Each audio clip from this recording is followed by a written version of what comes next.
Chadieri ni jomano inka jomano negi en wach malit ma onge ng'ama nyalo umo. Ji onego chung kendo med kwayo sirkal ni gige nyaka gitim ma jomano nodo makosa nyaka teri e court nikech wan a country of laws and we live in the rule of law. So due process is required ma jogi obed compensated. Ondiki e memorandum no injire cha. Gima nyaka wa understand again. Teach mar government okuyot ne America sani. What are they trying? Hundreds of things on how to get money. So America with that riches, ingeni and deficit beyond the stipulated percentage midwaro.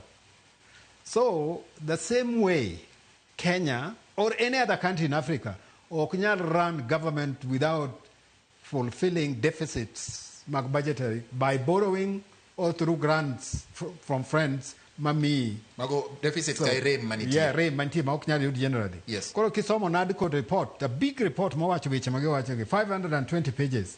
We list all these things. Magiwacho ni the biggest thing makata ging'eyo. Cost of electricity, cost of energy. Emomiyo gik moko very expensive. To gi lack of subsidy. That time we used a number of subsidies for petrol.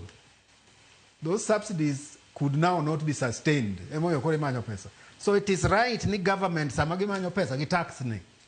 Recommendation manoketi ni from VAT from 18% or walk up to 6% or something like that. Those ones are legitimate things. Mapudono ngoketi e table mondo ji discuss. Nikech piny wan gadi achiel kende. Piny ni manyaka walosi. Okay. Yeah, to joma wacho ni okinyal boro mano unrealistic thing. Onge government mok boro all over the world. And you see America in deficit, but it is the richest country in the world. Okay. Okay? Professor. Yes. Sai mong'adowa.